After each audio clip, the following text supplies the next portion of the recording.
Obrigada, Senhor, por tudo que tem feito em nossas vidas. Louvado seja o teu santo nome. Amém.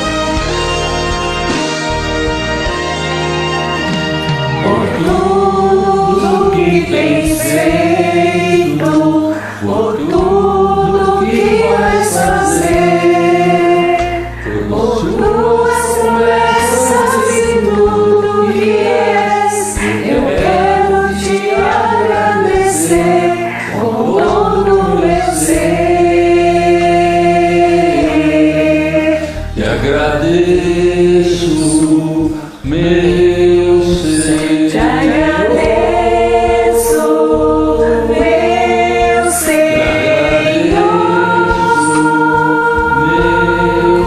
Te agradeço, meu Senhor. Te agradeço por me salvar, por ter morrido em meu lugar. Te agradeço,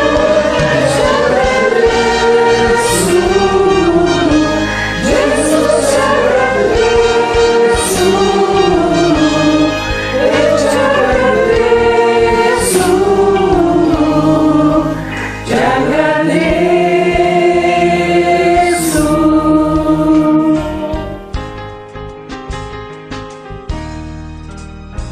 Por tudo que tens feito, por tudo que vais fazer, por tuas promessas e tudo que és, eu quero te agradecer com todo o meu ser. Te agradeço, meu ser. Te agradeço, meu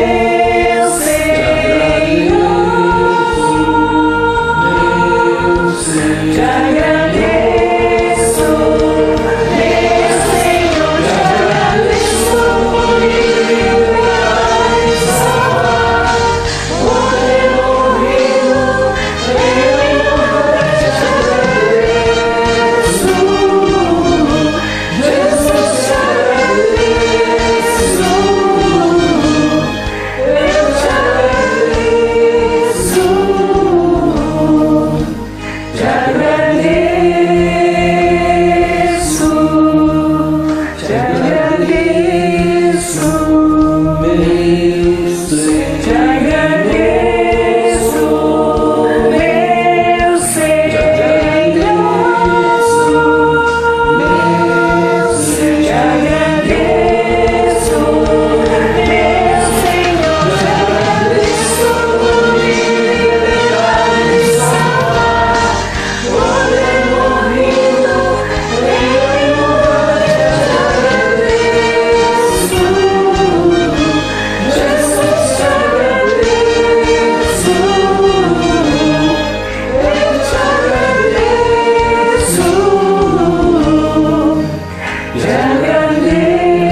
paz, meus irmãos e irmãs, que a graça e a bondade do Senhor esteja com todos vocês. Eu quero fazer uma leitura para iniciarmos esse culto em Hebreus, capítulo 11, a partir do versículo 1, que vai falar sobre a fé, esse ingrediente tão importante para a vida cristã, que, na verdade, nós iniciamos nossa caminhada com Cristo a partir justamente da fé. Mas não só fé na crença, na existência da pessoa de Jesus Cristo, mas principalmente aquela fé que nos auxilia diante das dificuldades que a vida também coloca sobre nós. Nós vamos meditar mais tarde no sermão sobre fé, mas antes vamos já preparar o nosso coração, para que o nosso coração já se encha de fé desde o início de culto e com essa fé adoremos assim o Senhor nosso Deus. Acompanhe a leitura, eu vou estar fazendo a leitura na minha versão, que é a Nova Almeida Atualizada, onde diz o seguinte: Ora, a fé é a certeza das coisas que se esperam, a convicção de fatos que não se veem. Pois pela fé os antigos obtiveram um bom testemunho. Pela fé entendemos que o universo foi formado pela palavra de Deus, de maneira que o visível veio a existir das coisas que não são visíveis.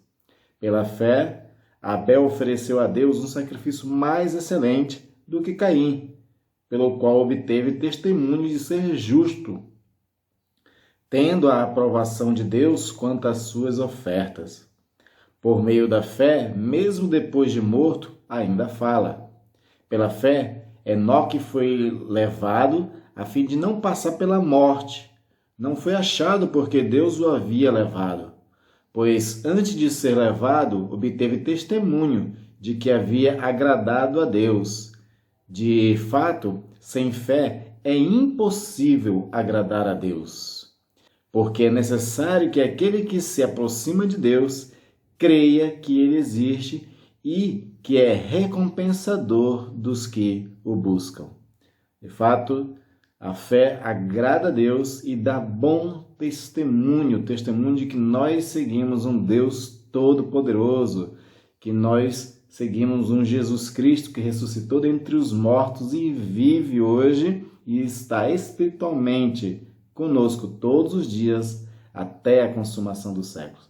Vamos estar orando, pedindo que Deus assim trabalhe esta fé poderosa em nossos corações. Pai amado e querido, te louvamos e engrandecemos primeiramente, Senhor, o teu nome, reconhecendo a tua majestade, reconhecendo o teu poder, reconhecendo a tua bondade, reconhecendo a misericórdia que nos assiste no meio das nossas fraquezas, das nossas dificuldades e lutas. Obrigado, Senhor, por todas as coisas. Nesse início de culto, Deus, nós também pedimos perdão pelos nossos pecados, para que tu nos purifique. E assim, ó Deus, possamos levantar mãos santas e te adorar com um coração puro, ó Deus. Recebe, Senhor, a nossa adoração e o nosso louvor que prestaremos a Ti, Senhor, neste culto. E também, Senhor, traz a palavra, uma palavra que nos abençoe, uma palavra que venha ao encontro, Senhor, das nossas necessidades e nos fortaleça cada vez mais, principalmente na nossa fé. Nós, ó Deus, te louvamos e te rendemos, ó Deus, as nossas vidas como um sacrifício vivo, santo e agradável a Ti, e que o nosso culto seja racional. Assim oramos em nome de Jesus. Amém. Amém. Que Deus abençoe, meus irmãos. Vamos adorar ao Senhor com nossos irmãos que prepararam um culto maravilhoso, prepararam uma adoração maravilhosa para conduzir-nos à presença de Deus.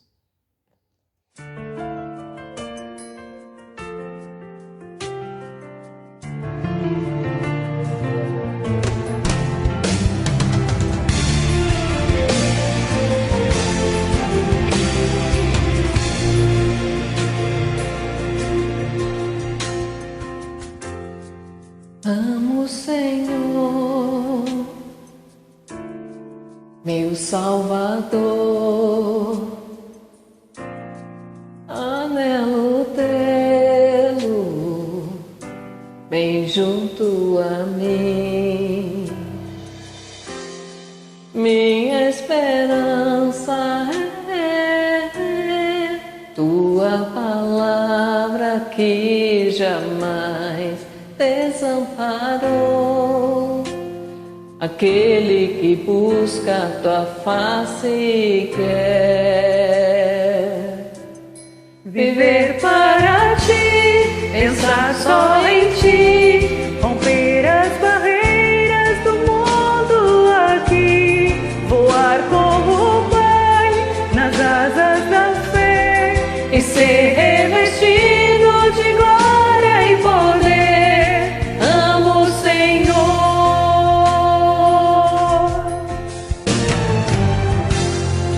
Amo o Senhor, meu Salvador. Anelo tê-lo bem junto a mim. Minha esperança é tua palavra que jamais desamparou. Aquele que busca a tua face e quer viver para ti, pensar só em ti, romper com as barreiras do mundo aqui, voar com o Pai nas asas da fé e ser revestido de glória e poder. Amo o Senhor.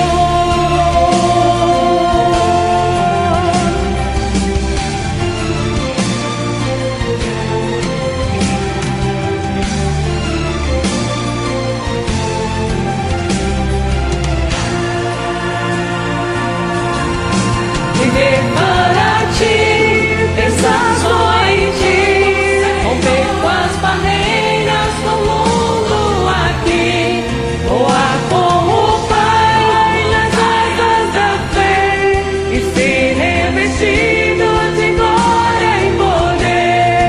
Viver para ti, pensar só em ti, romper com as barreiras do mundo aqui, voar com o Pai nas asas da fé e ser revestido de glória e poder. Amo o Senhor.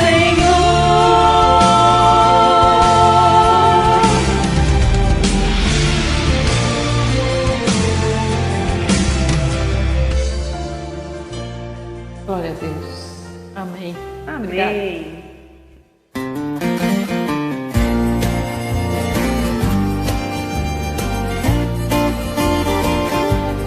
Vem aqui no meu coração, sinto às vezes como um turbilhão e me ataca e joga no chão toda a esperança que restou então.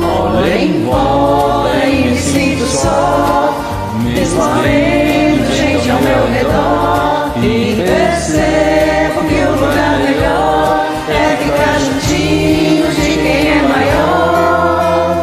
Acalma minha alma, aquieta aí, o Pai tá cuidando de tudo pra ti. Descansa nos braços de quem te quer bem. O Pai não despreza o amor de ninguém. Tu cega, entrega, espera, vai ficar tudo bem, tudo bem.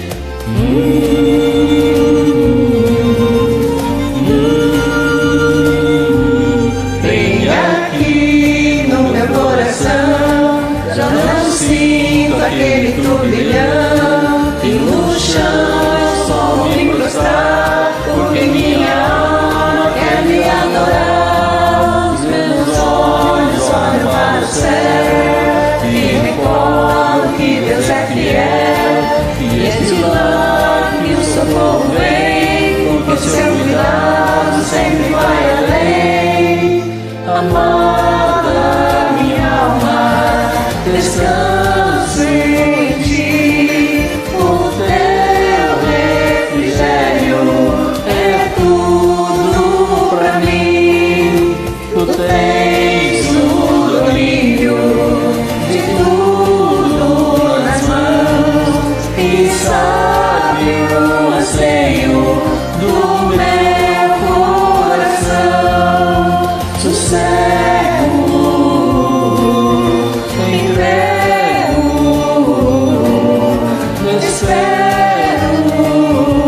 paz, meus irmãos e irmãs, que a graça e a bondade do Senhor esteja com todos vocês. Hoje eu quero meditar com vocês sobre a nossa fé. Fé nem sempre é fácil. Jesus ele criticou o discípulo várias vezes pela sua incredulidade. Mas os discípulos, por conta da sua falta de fé ou de uma fé não sendo suficiente muitas vezes para resolver certos problemas, nos traz grandes lições. E é sobre isso que eu quero meditar com você, baseado em Marcos capítulo 9, a partir do versículo 14, um texto bem conhecido da cura de um menino. O texto diz assim, na minha versão: Quando eles se aproximaram dos outros discípulos, viram numerosa multidão ao redor deles, e os escribas discutindo com eles. E logo toda a multidão, ao ver Jesus, ficou surpresa, e correndo até ele, o saudava. Então Jesus perguntou: O que vocês estão discutindo com eles? E um no meio da multidão respondeu: Mestre, eu trouxe até o Senhor o meu filho, que está possuído de um espírito mudo. E este, sempre que se apossa dele, lança-o por terra, e ele espuma, range os dentes e vai definhando. Pedi aos seus discípulos que o expulsassem, mas eles não puderam. Então Jesus exclamou: Ó geração incrédula, até quando estarei com vocês? Até quando terei de suportá-los? Traga o menino até aqui. E eles o trouxeram. Quando ele viu Jesus, o espírito imediatamente agitou o menino com violência. E caindo ele por terra, revolvia-se espumando. Jesus perguntou ao pai do menino: Há quanto tempo isso está acontecendo com ele? O pai respondeu: Desde a infância. E muitas vezes o tem lançado no fogo e na água para o matar. Mas se o Senhor pode fazer alguma coisa, tenha compaixão de nós e ajuda-nos. Ao que Jesus respondeu: Se o Senhor pode, tudo é possível ao que crê. E imediatamente o pai do menino exclamou: Eu creio. Ajuda-me na minha falta de fé.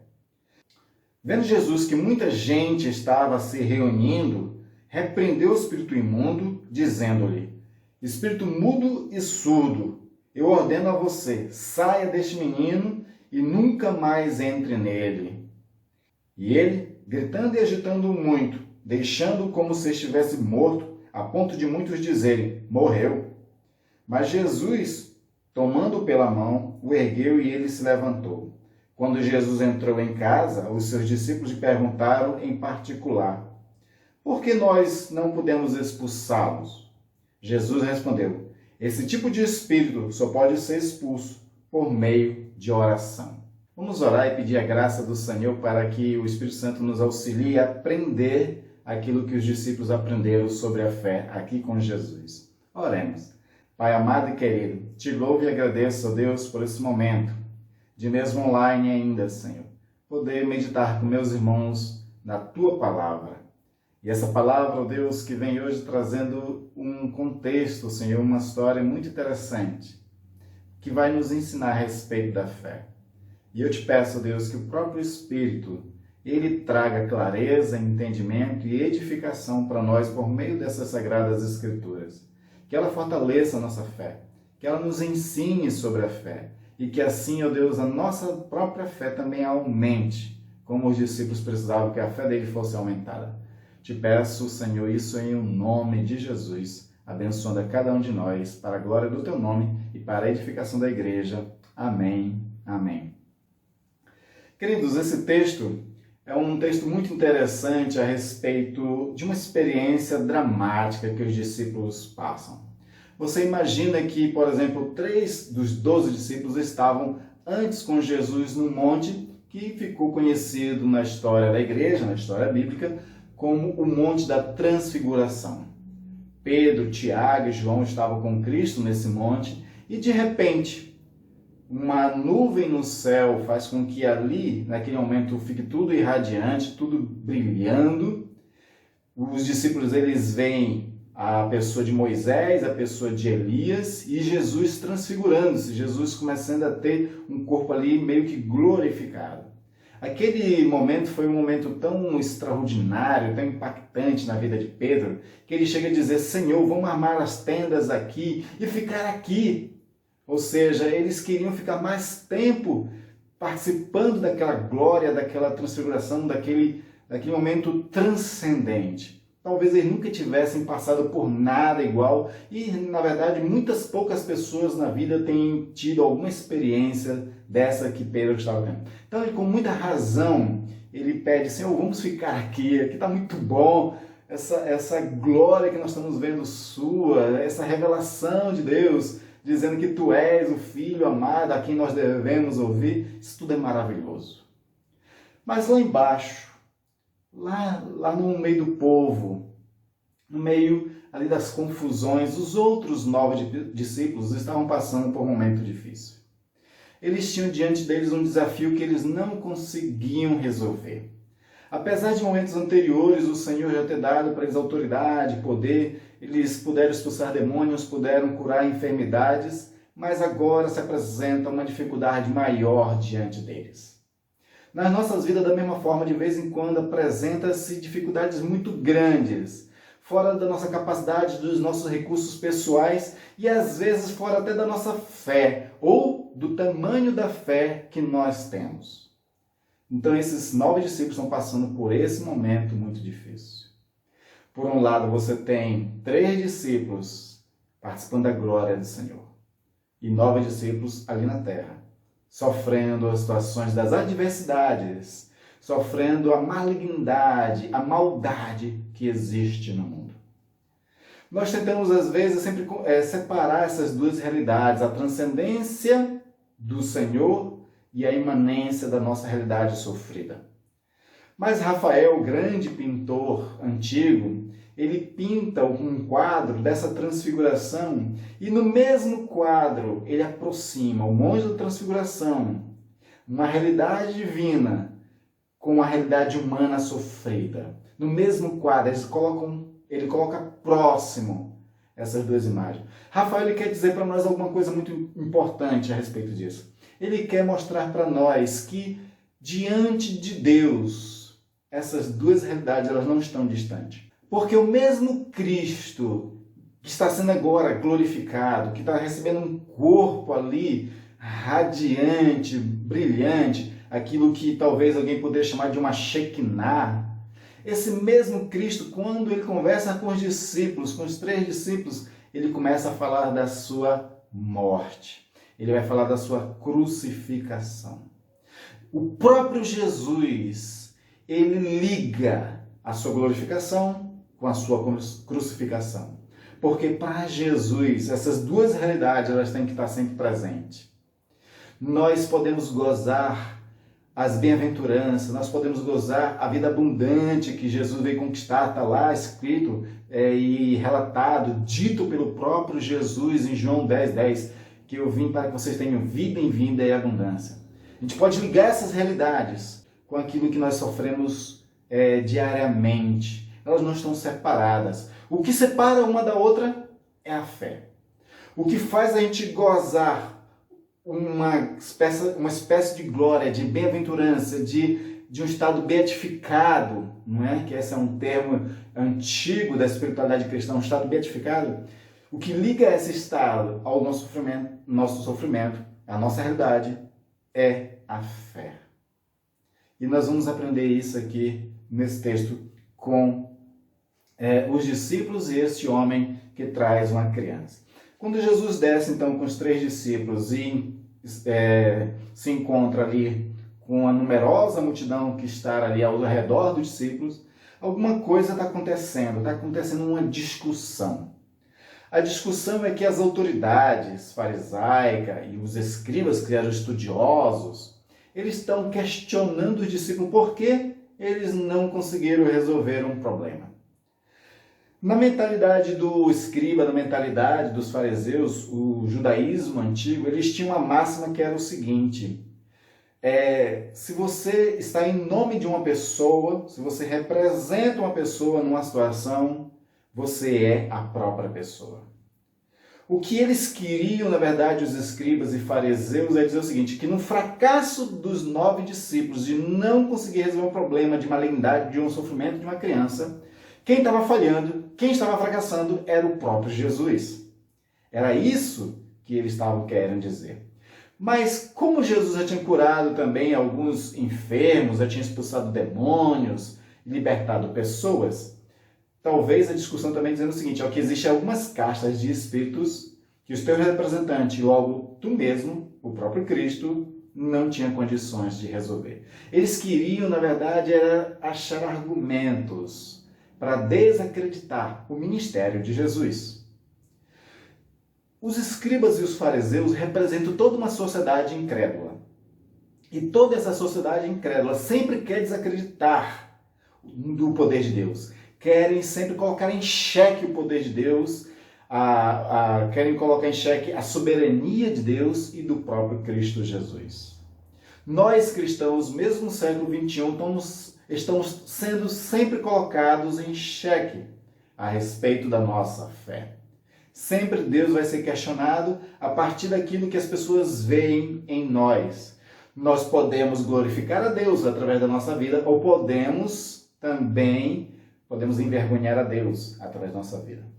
O nosso fracasso é ligado a Deus. As pessoas ligam o tipo de vida cristã que nós temos diretamente a Deus. Ou seja, Deus pode ser envergonhado. Deus pode ser caluniado, pode ser zombado, dependendo da nossa atitude. E é isso que está acontecendo aqui. E por isso Jesus pergunta, o que vocês estão discutindo com eles? Os discípulos, mesmo talvez envergonhados, eles não respondem a Jesus o que está acontecendo. Então, um do meio da multidão, versículo 17, vai começar a responder, Mestre, eu trouxe até o Senhor o meu filho. Ou seja, ele estava trazendo a Jesus. Né? Mesmo que tenha trazido aos discípulos, mas a intenção era de trazer a Jesus. Eu trouxe meu filho, que está possuído de espírito imundo. E o espírito, sempre que aposta-se dele, lança-o por terra.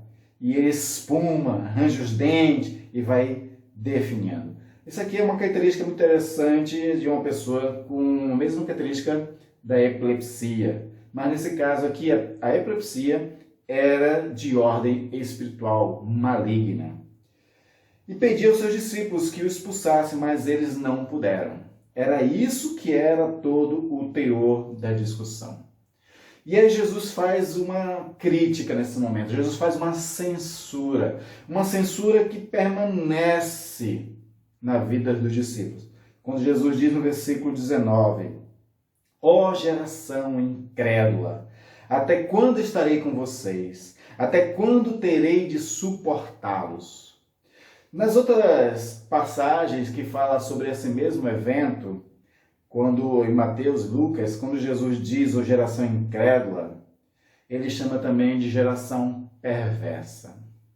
Jesus ele se incomoda com falta de fé. Assim como Deus também no passado. Lembra quando os 12 espias mandados por Moisés olhar a terra de Canaã e quando eles retornam, ainda que estragam boas coisas, mostrando que a terra era boa, 10 entre os 12 têm falta de fé. Eles murmuram. Ele leva todo o resto do povo à incredulidade. Ou seja, aquele também era uma geração incrédula. E Deus, por se irar com a incredulidade, com a falta de fé, com a murmuração daquele povo, condenou eles a caminharem muito mais anos, 38 anos a mais. Eles já estavam caminhando há 2 anos no deserto. Agora eles vão caminhar 38 anos a mais no deserto, completando 40 anos. E aquela geração toda, tirando somente Josué e Caleb, aquela geração toda ia morrer no deserto como condenação pela sua incredulidade. Quando você vai para o final também de Marcos, aqui no capítulo 16, quando Jesus já deu prova através de algumas pessoas da sua ressurreição, e ele se encontra com os discípulos, a primeira palavra de Jesus a esses discípulos diz, vocês são incrédulos e duros de coração. É uma censura que Jesus está fazendo. Aqui também Jesus está fazendo uma censura aos discípulos e a todas as pessoas incrédulas, inclusive aos fariseus e aos escribas, que estão usando a incredulidade, a falta de fé ou a pouca fé dos discípulos para envergonhar o próprio Jesus Cristo e desacreditar o seu ministério, a sua messianidade. Então, no versículo 20, você vê, e eles o trouxeram a criança. Quando ele viu a criança e o espírito que estava nele viu Jesus, imediatamente agitou o menino com violência e, caindo por terra, revolvia-se espumando. Isso é o primeiro sinal de que o espírito já está entendendo que alguma coisa poderosa vai acontecer. Ele tenta aqui se rebelar, ele tenta machucar o máximo que ele pode essa criança. Mas também isso aqui é um sinal da liberdade que já está por vir para a criança. Então o Espírito ele faz isso. E a intenção desse Espírito, assim como essa criança, é a mesma que ele tem para com todos nós hoje, é de matar. É isso que ele vai dizer, a respeito dessa criança. A intenção do Espírito era matar. E aí Jesus faz uma pergunta para o pai. Desde quando, há quanto tempo está acontecendo isso com esta criança? E o pai responde, desde a infância.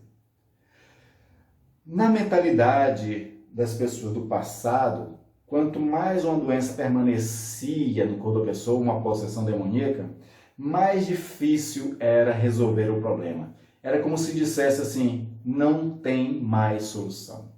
Quando Jesus faz essa pergunta, é justamente para trazer essa realidade, para as pessoas dizerem, tá vendo? Não tem mais jeito. A expectativa dos escribas e fariseus é que Jesus fracassasse. Eles estavam torcendo para dar tudo errado, eles estavam torcendo para não dar certo. É isso que estava acontecendo. Mas Jesus, ele quando observa que a multidão está se aproximando, e também com o clamor do Pai, quando o Pai pede assim, Senhor, se tu pode fazer alguma coisa, tenha compaixão, nos ajuda, então Jesus ele resolve começar a agir logo. Porque a agitação dos demônios estava atraindo as multidões. O demônio gosta de publicidade. O Senhor geralmente ele faz os seus milagres no anonimato e pede para as pessoas não divulgar, não falar, não é? Ele tenta fazer as coisas ali de uma forma mais organizada. Mas uma coisa muito interessante que vai agora se revelar nesse texto para nós é o pedido do Pai. Ele diz assim, Senhor, no versículo 22, Senhor, se o Senhor pode fazer alguma coisa, tenha compaixão e ajuda-nos. Se o Senhor pode fazer alguma coisa, foi isso que o Pai perguntou, foi isso que o Pai colocou. Ele colocou uma condicional. Essa forma de falar desse homem revela que ele se enquadra dentro da geração incrédula que Jesus acabou de criticar. Ele auto se revela como um incrédulo. Porque ele coloca condicionais. Ele coloca um condicional que é até uma ofensa para Deus e para Jesus. Se tu podes, se tu tem poder, se tu tem capacidade para isso. Enquanto o homem pergunta e coloca uma condicional para Deus, para Jesus Cristo, se ele pode fazer alguma coisa, Jesus ele coloca uma outra condicional para o homem. Você tem fé? É aqui que está o jogo das coisas. Enquanto a gente se pergunta de Deus se ele pode fazer alguma coisa, Deus está perguntando de nós. Se creres, você crê? Porque se você crê, tudo é possível. Se você crê, você vê a glória de Deus. Foi isso que Jesus respondeu para as irmãs de Lázaro também. Se creres, verás a glória de Deus. A nossa pergunta para Deus, ela é errada, ela é ofensiva. Se podes fazer alguma coisa.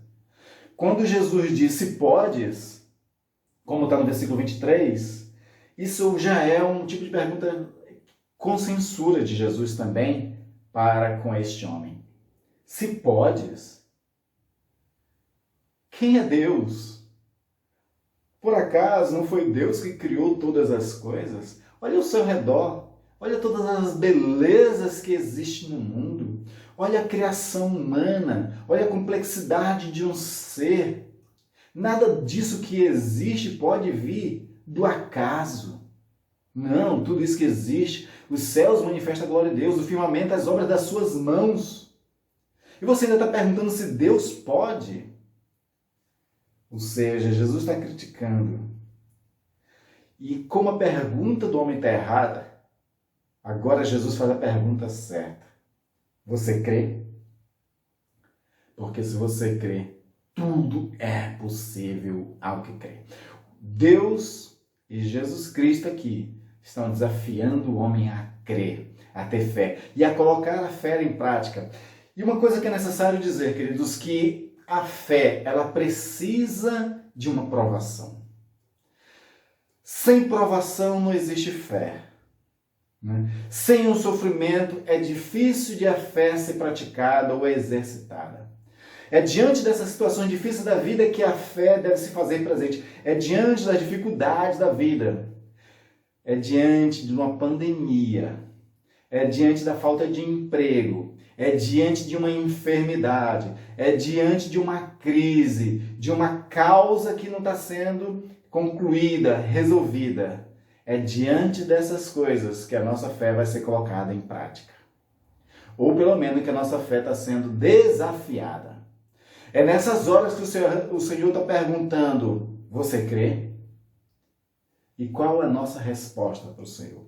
Este homem ele vai dizer, eu creio. Talvez ele não cresça o suficiente. E por isso ele faz uma oração que os discípulos não fizeram. A oração dele é, ajuda-me na minha falta de fé. Os discípulos podiam ter feito essa oração ao Senhor. Eles podiam ter pedido isso do Senhor, aumenta a nossa fé. Eles não fizeram isso. E por isso estavam envergonhando o nome do Senhor. E este homem pede. E vendo Jesus, o clamor desse homem, vendo a falta de fé desse homem, Jesus atua. Jesus se revela com o seu poder, com aquele poder que foi de Criador, aquele poder que está acima de todas as coisas, aquele poder que ordena todas as coisas, inclusive aos espíritos malignos. E ele diz a esse espírito, sai dele, sai deste menino e nunca mais entre nele. Jesus queria uma libertação completa, total, definitiva para essa criança.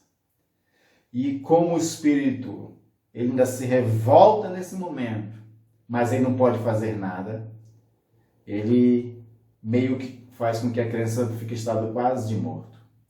Mas aí Jesus, que é o mesmo Deus, aquele Deus que lá na criação, quando criou Adão do barro, soprou nas narinas, deu vida. Jesus também, com a mão estende-se a essa criança e dá vida a essa criança.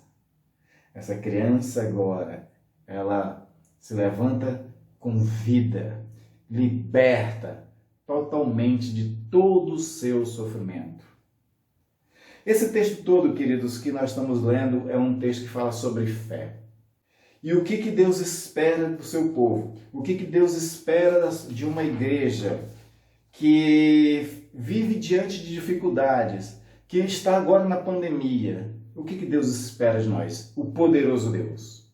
Ele espera que nós não sejamos a geração incrédula, mas que sejamos uma geração de fé. Que no meio desse sofrimento a qual passamos, venhamos a exercitar a nossa fé. Porque muitas pessoas nessa pandemia passaram por muita dificuldade, ficaram ansiosas, tiveram problemas emocionais, tiveram crises nos relacionamentos, muitas pessoas perderam empregos, outras tiveram as suas finanças reduzidas, e no meio dessas coisas todas que foi proporcionado por conta da pandemia, as pessoas ou elas mostraram fé no Senhor ou faltou fé. E saíram com situações difíceis. Uma das coisas que nós temos que tirar do nosso vocabulário é o se podes e o mas. Porque o pai da criança começa com isso. Se podes fazer alguma coisa, nos ajuda. Esse se, essa condicional, tem que sair do nosso vocabulário na nossa fé para com nosso Deus. E também o mais. Sabe quando a gente diz que tem fé, aquela coisa toda, mas a gente coloca alguma outra coisa? Mas está difícil, não sei o que, não sei o que. Também isso anula, isso faz que a nossa fé fracasse. Outra coisa que nós temos que tirar da nossa mentalidade, do nosso vocabulário, é o mais. Né? Essa ideia de que, tudo bem, Deus é poderoso, mas aí você precisa também de um santo, de uma outra coisa, a gente sabe que tem algumas igrejas que usam de artifícios, superstições, qualquer coisa, para conseguir algum favor, algum milagre da parte de Deus. Nós temos que entender que Deus ele é suficiente. Basta Ele mesmo. Basta ter fé nele mesmo e sempre orando em nome de Jesus. E a respeito da oração, é o que Jesus vai ensinar aqui aos discípulos. Quando os discípulos, em outro momento, depois de passado toda a confusão, eles sentam com Jesus e perguntam: por que nós não podemos expulsá-lo? Por que não podemos expulsar aquele espírito? Aí Jesus diz assim: é porque alguns espíritos só são expulsos por meio da oração. O que Jesus está dizendo aqui é o seguinte: tem coisas que, de fato, a nossa fé, mesmo sendo poderosa às vezes, uma fé fervorosa, nem sempre vai resolver certas coisas. E aí nós precisamos ser perseverantes na oração. Essa ênfase de Jesus aqui é para que os discípulos pudessem perseverar na oração.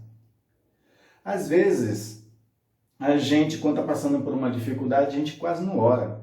E sabe, existe uma coisa que ela é genuína, ela pode ser feita, né, que é pedir a intercessão dos irmãos, mas muitos cristãos são os cristãos 6 horas. Sabe o que é isso? É aqueles irmãos assim, que estão passando dificuldade, dizem assim: 6 horas por mim? Né? Então essa ideia de um irmão 6 horas é que ele só quer que os outros orem por ele e ele mesmo não persevera na oração. Ele está passando por dificuldade, mas ele não quer pagar o preço de dobrar o joelho e gastar mais tempo na presença de Deus. Como esse homem aqui que está clamando. A ênfase do texto, quando ele clama, quando ele pede compaixão, é de um homem que realmente está disposto a pagar preço de oração. Os discípulos iam ter que aprender isso. E eles aprenderam. Eles aprenderam, depois da ressurreição de Jesus, eles se tornaram homens e mulheres de orações. Quando você vai para Atos capítulo 2, diante da ordem de Jesus, diz assim: fica em Jerusalém, em oração, buscando o Senhor, até que do alto seja revestido de poder. De fato, eles ficavam diariamente no cenáculo, reunidos em oração. Eles oravam muito, aqueles homens e mulheres de Deus naquele tempo. E por conta de que eles oravam muito, aumentava a fé deles e também aumentava a atuação de Deus. Deus era cada vez mais glorificado através dos discípulos no primeiro século, porque eram homens e mulheres que, diante das dificuldades, diante da perseguição que eles sofreram dos judeus, perseguição dos romanos, eles exercitavam a fé e perseveravam na oração, para que assim Deus agisse diante das realidades que eles mesmos às vezes não conseguiam resolver. Queridos irmãos, nesse tempo de pandemia, eu espero que nós tenhamos praticado mais a nossa fé e espero que tenhamos dobrado mais o nosso joelho em oração.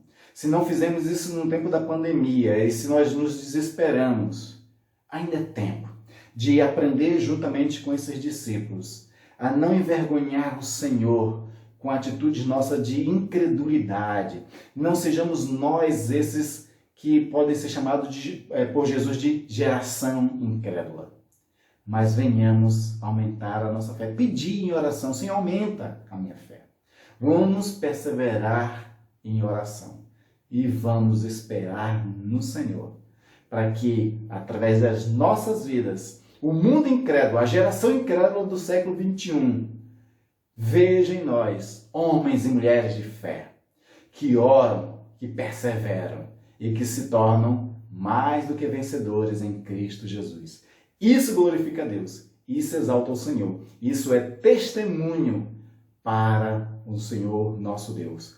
É dessa forma que as pessoas vão se aproximar cada vez mais de Deus, quando elas verem, através de nossas vidas, a ação poderosa de Deus. E aí, nem nós e nem os incrédulos vão poder dizer: se podes. Na verdade, vão dizer, eu creio.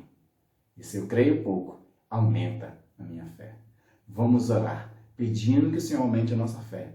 E vamos perseverar sempre em oração, meus amados e amadas irmãos, em nome de Jesus. Amém? Oremos.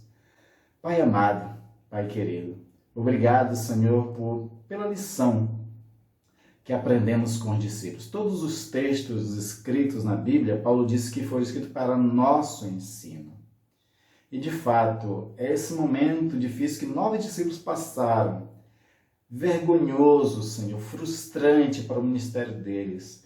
Eles ficaram, Deus, com certeza cabisbaixos, sem ter o que responder para os escribas e fariseus que queriam envergonhar Jesus e a messianidade de Jesus. Estes homens, ó Deus, eles aprenderam duramente que eles precisavam aumentar a fé deles, mas precisavam principalmente perseverar mais em oração. Foi isso que Jesus disse para eles no final desse evento. E nós aprendemos isso, e que nós, ó Deus, com esse aprendizado, diante das dificuldades que todos nós sofremos, e nós passamos por dificuldades. Ninguém pode dizer, Senhor, que não tem passado momentos difíceis. Porque o sofrimento, Senhor, ele vem a todos, ele bate na porta sem precisar ser chamado. E o sofrimento, ó Deus, foi o mesmo tipo de sofrimento que veio para Jesus Cristo e aperfeiçoou ele, como diz o autor de Hebreus. Então, os sofrimentos do tempo presente, Senhor, eles sejam para nós úteis para exercitar nossa fé, para perseverarmos em oração. E que esse sofrimento não se compare, Senhor, com a glória que há de ser revelada em nós por conta da nossa perseverança em caminhar com Cristo Jesus. Senhor, esteja abençoando meu irmão e minha irmã. Aumenta a fé deles e que eles se sintam incentivados a perseverar em oração, a ser vencedores na fé e na perseverança, Senhor. E que eles possam glorificar o Teu nome através das vitórias que vão receber e que já estão recebendo. E assim, Senhor, o Teu nome sendo glorificado, sirva de testemunha também, para que outros venham a crer em Ti, Senhor. É isso que nós pedimos, em nome de Jesus. Abençoa meu irmão e minha irmã, Senhor. Que a graça do nosso Senhor Jesus Cristo, o amor e as consolações do Pai e do Espírito Santo esteja sobre nós seja resplandecente e faça com que aquela transfiguração de Jesus nos alegre o coração, mesmo nessa realidade sofrida, até a vinda de Cristo Jesus, nosso Senhor. Amém. Amém.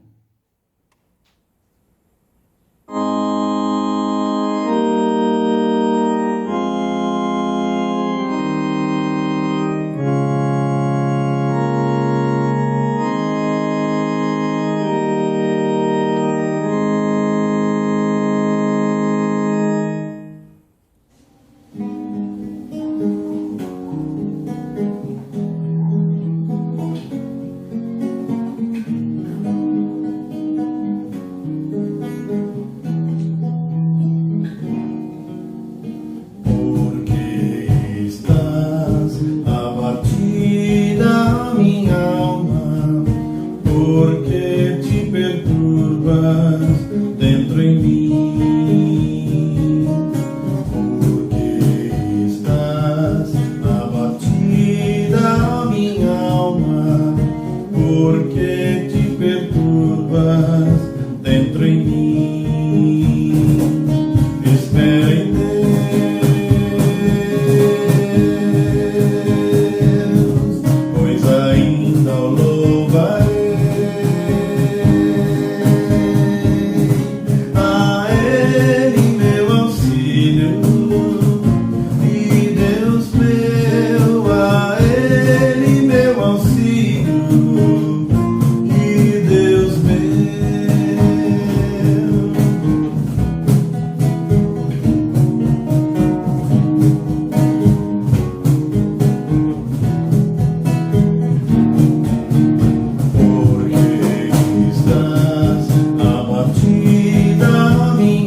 porque